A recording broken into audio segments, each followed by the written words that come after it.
All right. And you know what, folks? We are only days away, just days away from the kickoff, from the return of bingo at the Whiting Knights of Columbus. And I've told these stories over the years. Whiting Knights of Columbus bingo has been around for decades and decades. We've had a hiatus. We're back beginning the 8th of September.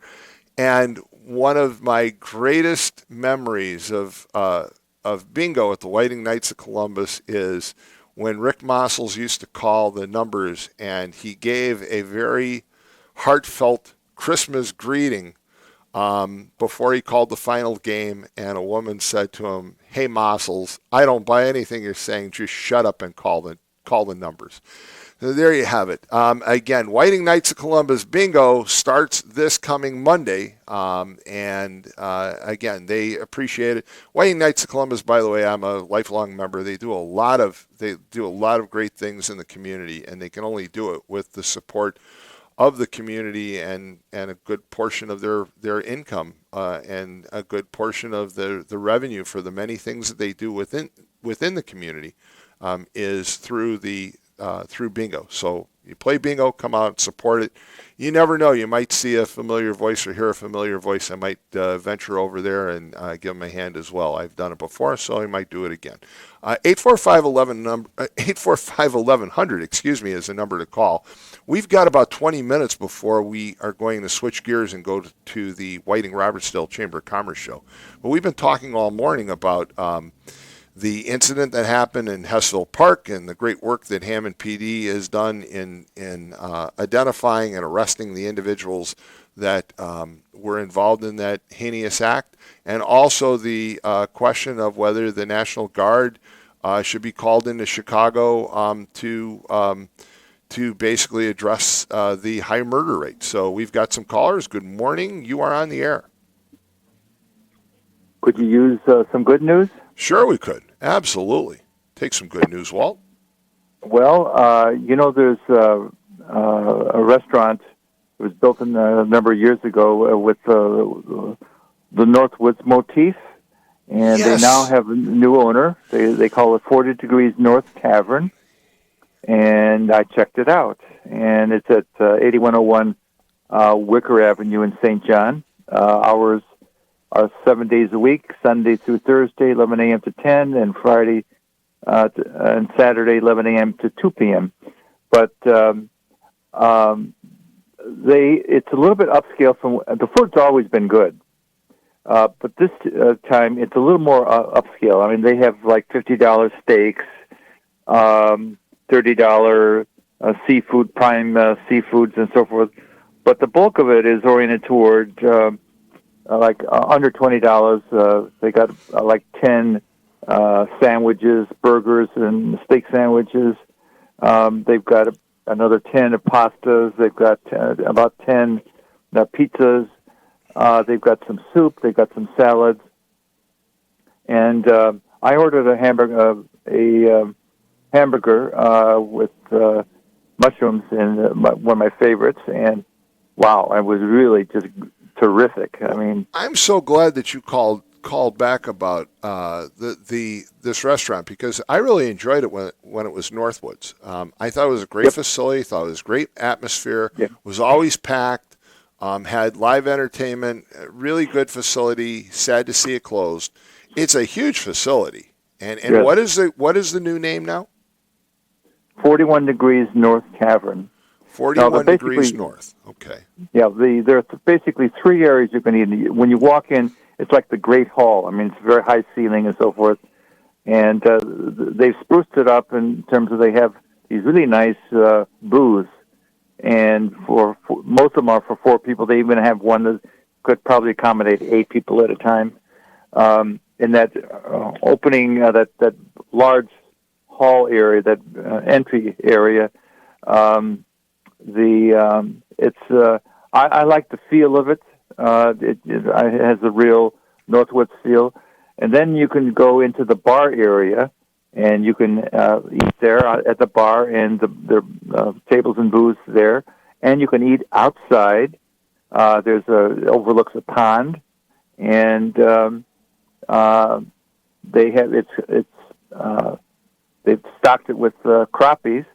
And when I got through eating, the lady said, "Could you use some fish food?" I said, "Fish food?" And she said, "Yeah, the pond is full of crappies." And she gave me a little jigger of fish food, and she said, "Go out there and throw it out there, and they act like piranhas, type of thing." Oh yeah, But it's a absolutely. nice feel. Well, that's great. I'm glad to hear that it's open. I will check it out. Again, it was somewhere that we ventured to regularly and really enjoyed it, and was sad to see it close. So I'm glad that it's back. And thank you so much for that information. So again, 41 degrees, the former Northwoods in St. John. It's St. John, right? Not Cherville. Yes, St. John. It's St. on John. the east side of Wicker Avenue. Yeah, it's right. Plenty of parking. Yeah, plenty of parking. Great big facility. Yep. It's astounding if it's doing well, and I'm sure it will. All that seating still isn't enough. So it's a great place to visit. So thanks so much for calling back and giving that critique. 845-1100 is the number. We've got another caller. So good morning. We'll go right to that caller. You're on the air. Hey, good morning. I was just calling to find out if you knew anything about the rumor of your co-host of last week being arrested at the Rockin' the Rail last week. I don't. He was on with me last Friday, if that's what you're talking about. I don't know anything about it. So I wish I could tell you. I don't know. Okay, I was just checking because the rumor is that he was arrested and he spent a few days in the pokey.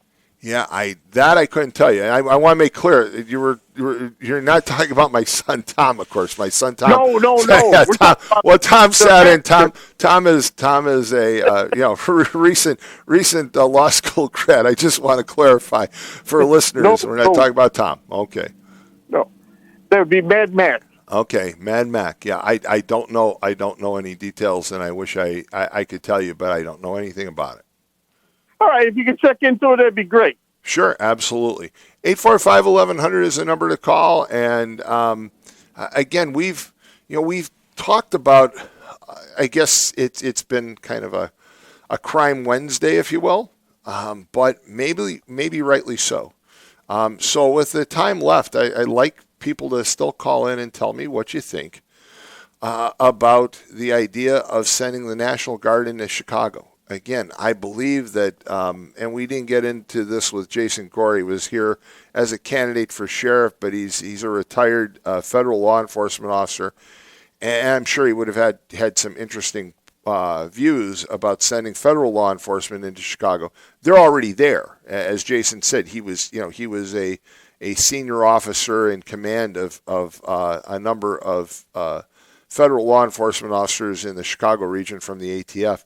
They're there, but the idea of putting them on the streets to enforce regular laws and to keep the peace, and then the idea of, which to me makes total sense and is very effective, and then there's the idea of the National Guard. And again, I think the National Guard could provide some value if you put them at train stations, if you put them at certain bus stops, if you put them at certain locations, and you can free up the regular police officers to go into the neighborhoods and do patrols. I don't think having the National Guard patrolling neighborhoods is going to work. And I'm not suggesting that the Trump administration is saying that. I'm just saying, in answer, I guess, to some of the speculation that's out there, I don't believe that would be a very effective use of the National Guard. I think the National Guard, it's intimidating, right? You've got people, they're soldiers, they're armed. They've got vehicles that you can't shoot through, rightly so. All those assets that they bring to the table, but will they be able to make a dent in the thefts and the robberies and the home invasions and the carjackings that go on?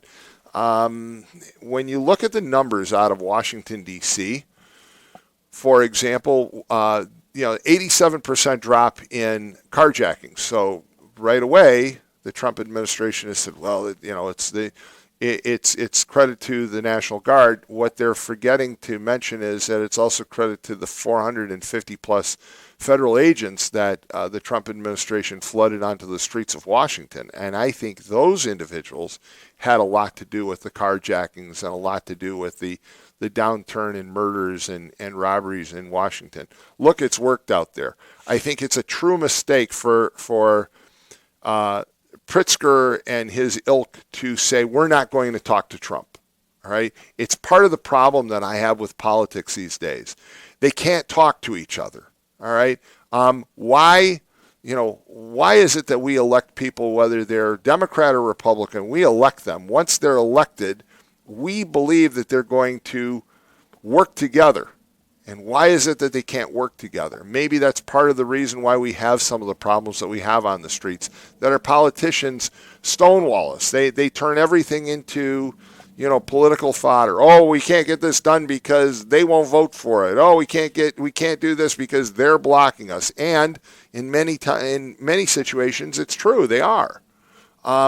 You watch Governor Newsom all of a sudden from California, and now he's talking about these interdiction teams and these teams that he's sending in from the Highway Patrol to try and reduce crime in California. It's not a whole lot different than what Donald Trump was doing in Los Angeles to try and reduce crime, except without the National Guard. And by the way, I will point out, and I know we have a caller, but I will point out very quickly that I am well aware of the fact that Pritzker, who says you can't use the National Guard on the streets of Chicago, it would be horrible, horrible, horrible, called up the National Guard last year for the Democratic National Convention. So where and why was that okay, but you can't do it for the average citizen? 845-1100, and here's a caller. Good morning, you're on the air. Hey, you're talking about the National Guard in Chicago. Did Yes. you happen to catch the Johnson-Pritzker press conference yesterday? Well, I heard part of it, and again, Pritzker, of course, is quite an airbag, and he's out there talking about, we can't have the National Guard on the street. Yet he had them on the street last year when the Democratic National Convention was going on. Look, they got a big problem over there. Okay, that's number one. Everybody knows it. But the most shocking thing was I was in the garage just piddling around with some stuff after work, and my wife comes out. She goes, "Come in here. You get in here. You got to watch it." And you watch those two, and you think, what level of IQ that the people that voted those two buffoons in office have? That's the terrifying part, that people were actually stupid enough to vote for them two clowns. Because, number one, Brandon Johnson can't run the third largest city in the United States. Well, he ran a classroom of 35 kids before he ran the third largest school in the nation, or third largest city in the nation. I mean, I'm sorry, but Brandon Johnson didn't have the training and the experience to run such a large city. And in the case of Pritzker, Trump jokes about it, but it is true. His family has been pretty open about the fact that they felt that he was so incompetent they wouldn't let him be part of the family business, which is the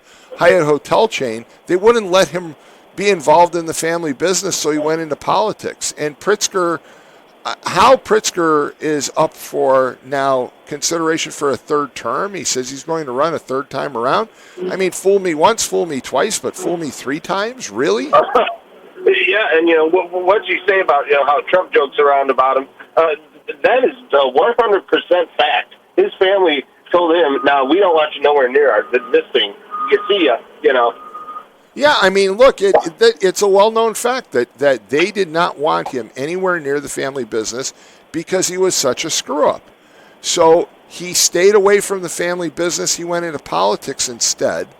And yet people in Illinois will tell you that, well, they'll complain about him, but they vote for him. Somebody's voting for him. He gets a majority of votes.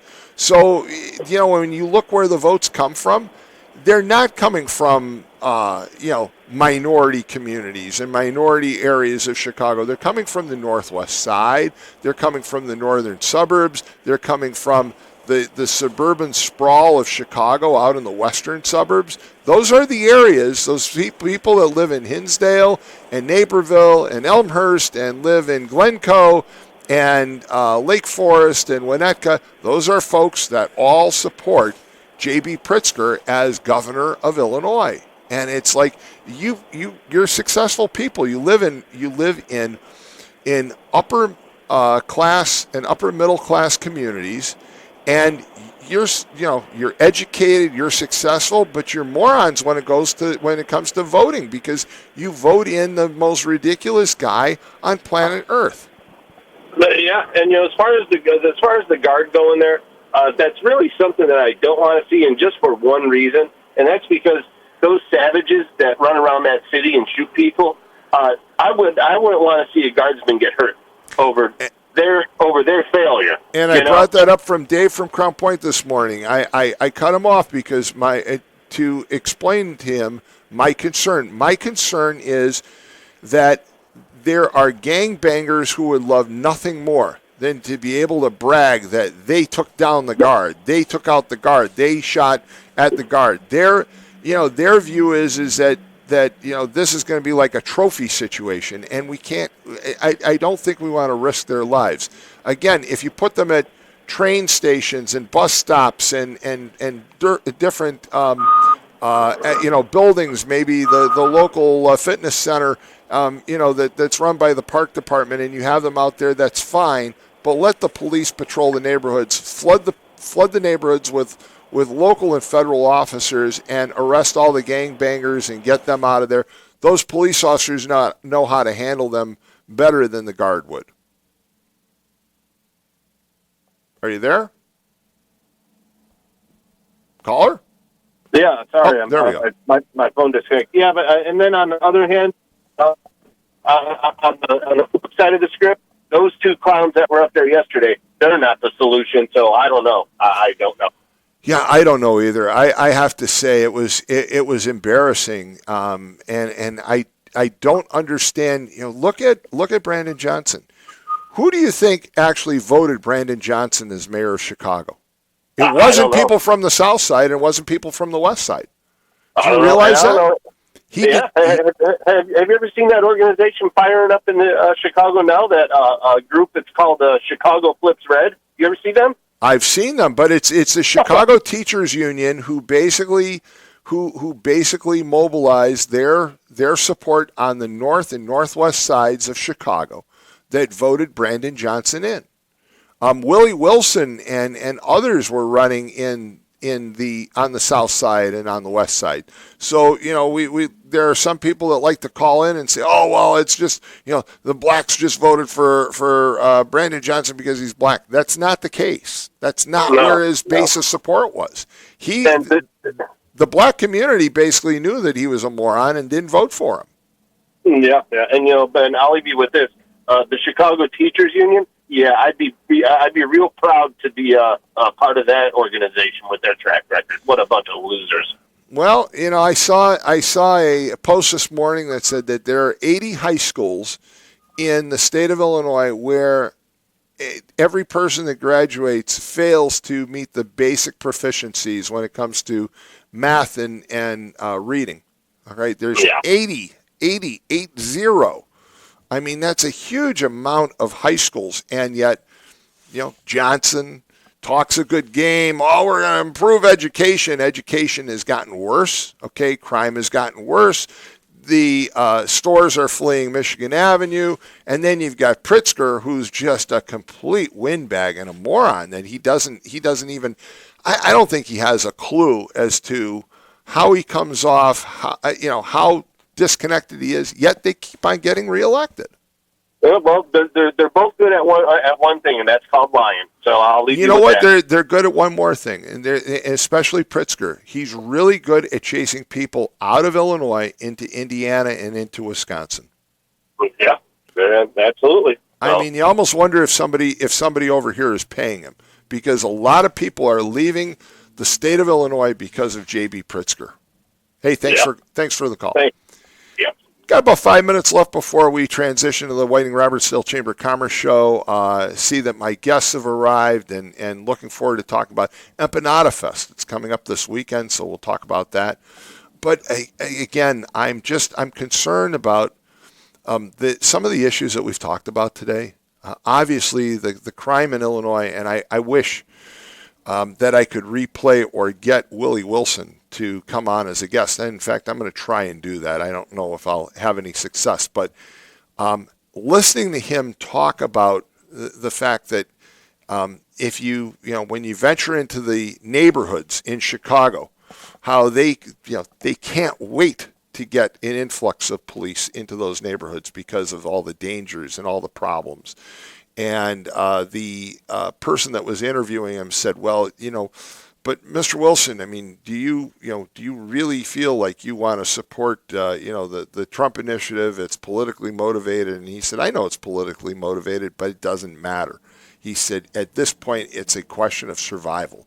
So do I support the agenda of somebody that I don't necessarily like, or do I survive? And I'll take survival every time. And I thought, wow, that made a lot of sense. And that was a very, very strong statement, if you will. And then, this situation with the individual who got beat up in Hessville Park in Hammond.